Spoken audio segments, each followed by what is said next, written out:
Olá, olá, amigos do Vai Cair na Prova. Espero que vocês estejam bem nessa sexta-feira. Na realidade, eu estou gravando logo depois da aula também, por isso que eu estou igual. Fazer o quê? A vida é assim mesmo, né? Mas vocês estão me vendo na sexta-feira, estão me vendo no futuro. Então vamos lá para a aula 6 de exercícios, né? Reino Franco e feudalismo. Rapidamente aqui. Lembra que eu fiquei de explicar alguns conceitos para vocês, tá? Vou lembrar. Primeira questão lá de vocês, pessoal, da PUC do Rio Grande do Sul.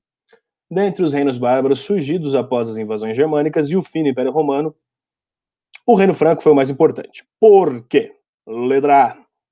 Os reis francos se converteram ao cristianismo e defenderam o Ocidente contra o avanço dos muçulmanos. Não tem nem o que discutir que essa aí tá certa, né, pessoal? Os reis francos se converteram ao cristianismo, são o primeiro reino bárbaro a se converter ao cristianismo, com Clovis, e vai, né, futuramente, o Carlos Martel, na época mordomo do palácio, prefeito do palácio, ou primeiro-ministro, muito entre aspas, né? Era o cara que vai deter os muçulmanos da Batalha de Poitiers. Então, correta. Ele que detém a islamização da Europa e consegue prestígio perante a Igreja Católica com isso. Vamos ver as outras. B. Promoveu o desenvolvimento das atividades comerciais entre o Ocidente e o Oriente através das cruzadas. Meu amigo, cruzada lá em 1096 a primeira. E, embora o comércio fosse chave, né, para esse reino franco e depois Império Carolíngio, as relações ainda de troca de terra por ajuda militar, de fidelidade, eram muito comuns. Então, não. C. Nesse período, a sociedade feudal atingiu sua conformação clássica e o apogeu econômico e cultural. Gente, a sociedade feudal é depois da fragmentação política do Império Carolíngio, não agora. D. Houve uma centralização do poder e viveu-se um período de paz externa e interno que permitiu controlar o poder dos nobres sobre os servos. Gente, a gente viu que só estava o pau torando em relação aos outros reinos germânicos e principalmente internamente entre, futuramente, os netos do Carlos Magno, Luís, Lotário e Carlos o Calvo. Então, errado. Letra E. Os reis francos conseguiram realizar uma síntese entre a cultura romana e a oriental, que serviria de inspiração ao renascimento cultural do século... Não, eu dei um branco agora no século, desculpa. Século XIV. Gente, nada a ver. A síntese do reino franco é entre cultura germânica e cultura romana em grande parte, né? Cultura germânica do Comitatus Beneficio, germânica do Colonato, toda a questão do Carlos Magno, né, em relação a estruturar o direito consuetudinário nas capitulares e tudo e tal, tradição de se ter vila no campo, vilae, né, a vilae romana vira vila, mas não, o que está dizendo aqui não tem nada a ver, muito menos com o renascimento cultural do século XIV, né, gente, que lá é um outro processo, dá para frente. Você podia confundir com o renascimento carolíngio, mas não é. Então, errada, letra correta, letra A. Universidade Federal da Paraíba. Nas relações de suzerania e vassalagem dominantes durante o feudalismo europeu, é possível observar que a servidão representou, sobretudo na França e na Península Ibérica, um verdadeiro renascimento da escravidão conforme existia na Roma Imperial. Gente, escravidão romana era a escravidão do homem pelo homem, sendo uma escravidão onde você tem um animal útil. Tá? Servidão e escravidão têm diferenças. Embora o trabalho, dependendo da situação, seja muito similar, a servidão, o servo não é propriedade do seu senhor, embora está preso a ele inenarravelmente, Augusto Mozart aqui, né? Inenarravelmente até o final de sua vida, mas não é propriedade, tá? Não se tem o controle sobre isso, sobre essa pessoa. Em relação à escravidão, aí já é bem diferente. O escravo é propriedade, ele tem um dono, tá? Ele tem um dono, ele é uma peça, considerado uma peça.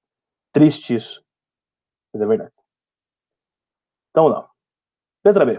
Os suzeranos leigos, formados pela grande nobreza fundiária, distinguiam juridicamente os servos que trabalhavam nos campos do que produziam nas cidades. Não havia distinção jurídica entre o servo da gleba, né, o camponês, o lenhador, e o vilão, né, o manufatureiro, não havia, o artesão, o manufatureiro não, né, o artesão. Então, não tinha diferença jurídica, todos eram servos e tinham as mesmas obrigações. Diferentemente de quando surge a classe burguesa, depois do inchaço populacional e do banditismo social que a gente viu na aula. Aí esses burgueses, eles não pertencem juridicamente a ninguém, eles trabalham com troca e beneficiamento de serviço, mas não pertencem a ninguém. Então, errado. Letra C. Mesmo dispondo de grandes propriedades territoriais, os suzeranos eclesiásticos não mantinham a servidão em seus domínios, mas sim o trabalho livre. Suzerano eclesiástico. A igreja compondo feudo, né? A igreja tendo feudos. Tinha trabalho livre? Não. Os feudos só servem com trabalho escravo, gente. O trabalho escravo é dominante quase em sua totalidade. Então, não. O sistema de impostos incidia de forma pesada sobre os servos. O imposto da mão morta, por exemplo, era pago pelos herdeiros de um servo que morria para que continuassem nas terras pertencentes ao suzerano. Essa está corretíssima, nós vimos isso, né?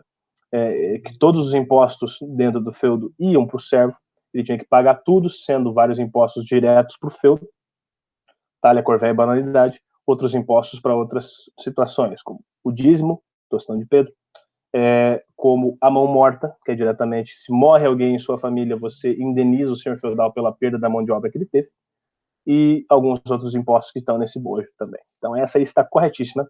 Letra E. As principais instituições sociais que sustentavam as relações entre senhores e servos eram de origem muçulmana. Meu Deus. Oriundos da longa presença árabe na Europa Ocidental. Gente, os árabes subiram até a Espanha, só, né, não conseguiram passar depois de Poitiers. Então não se tem uma reverberação árabe, até porque os árabes eram comerciantes por excelência, né? Não mantinham relações de servidão como eram clássicas do feudalismo. Então, nada a ver. Resposta correta. Letra D. Sobre o sistema feudal na Idade Média, é correto afirmar que, faltou 2 pontos ali, a economia é agrícola e pastoril, descentralizada e voltada para o mercado externo. Gente, a economia é agrícola, sim. Pastoril, não é bem o termo, né? Mas tá, vamos levar como pecuarista, né? Também tem criação. Descentralizada, a economia não é descentralizada, né? Ela é centralizada no feudo. Pode ser descentralizada em relação ao rei, que está reinando só por estar reinando, né? Porque ele não tem mais poder sobre suas terras. Mas, voltado para o mercado externo, a gente viu que do feudo, pessoal, raramente se comercializava alguma coisa, quase que ausência de moedas, e o comércio, quando era feito entre feudos que não produziam coisas que outros feudos tinham, por exemplo, ferro, ele era feito na troca direta ou na moeda mercadoria, tá? São esses 2 conceitos que eu vou explicar para vocês agora. O escambo, que é a troca direta, é quando você troca algo que tem um valor definido por algo que tem um valor definido, mas que não necessariamente esses valores precisam se corresponder. Por exemplo, vou trocar uma caneta por um celular. No carregador. Celular. Troquei direto. Tá? Isso é uma troca direta, isso é um escambo. Agora, a moeda mercadoria, a troca existe, mas tem que haver um correspondente financeiro. Quantas canetas eu preciso para trocar por esse celular? Algumas milhares, né? Então, troca-se as milhares de canetas, não precisa de milhares, né? Mas só alusão. Por esse celular para valer e equivaler o seu preço, o seu valor. Essas são as diferenças. Então, está errado, não é o mercado externo, é o mercado interno. As vendas eram entre feudos, não existiam grandes vendas para fora nesse período do auge do feudalismo. Mais para frente, depois das cruzadas, aí outra história da próxima aula. C. A burguesia é a classe social, econômica e politicamente mais poderosa. Pessoal, ela será, a partir que o feudalismo começa a dar seus últimos passos ali como dominância. Embora tá meio estranha, né? Embora tá meio estranha, assim, essa questão que tá falando de final, tá, tem um potencial gigante para estar errado. Calma aí, vamos analisar as outras. Letra D. A Igreja Católica consolida seu poder após o declínio do feudalismo. Não. A Igreja Católica consolida o poder no feudalismo. Nunca houve um espaço de tempo, pessoal, a Igreja Católica fosse tão poderosa, que estava inclusive acima do poder temporal, como na Alta Idade Média, como na consolidação do feudalismo. Tá? Ali a Igreja Católica é centralmente, né, o ponto central de influência religiosa, cultural, econômica, política. Tá? Que lê-se o mundo a partir da Igreja Católica. A Igreja Católica lê o mundo e repassa para as pessoas.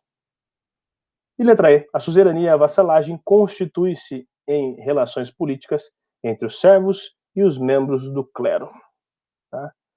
Meus amigos, problema. Tá? Problema porque a suzerania e a vassalagem não é necessariamente entre os servos e o clero. Tá? Ah, mas se o clérigo for responsável por um feudo, for verdade. Tá, mas não é uma questão. Aqui está afirmando com certeza que é entre os servos e o clero. Não, é entre servos e nobres. Embora, após um tempo, um crescimento populacional, vai-se colocar em prática no feudalismo a lei da primogenitura. Né?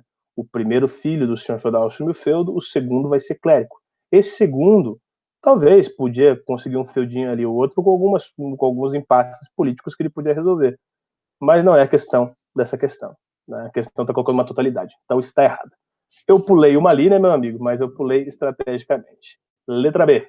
A sociedade estrutura-se como uma pirâmide cuja base é formada pelos servos, o meio pela nobreza e a parte superior pelo clero. Certíssimo, né, gente? Só lembrar lá do esqueminha, né, da pirâmide social, e essa aqui está corretíssima. E a última, Enem. Se a mania de fechar, verdadeiro hábitos da mentalidade medieval, nascido talvez de um profundo sentimento de insegurança, estava difundida no mundo rural, estava do mesmo modo no meio urbano, pois que uma das características da cidade era de ser limitada por portas e por uma muralha. Tá falando esse textinho do hábito que as pessoas têm de fechar alguma coisa, de murar alguma coisa. Na Idade Média, na Alta Idade Média, mais expressivamente, era muito comum o medo de uma grande invasão dentro da situação em que você vive, no cotidiano, dos castelos. Então se fechava ali, né, para que a invasão não acontecesse. Então o texto está falando dessa tradição. As práticas e os usos das muralhas sofreram importantes mudanças no final da Idade Média, quando elas assumiram a função de pontos de passagem ou pórticos entrepostos.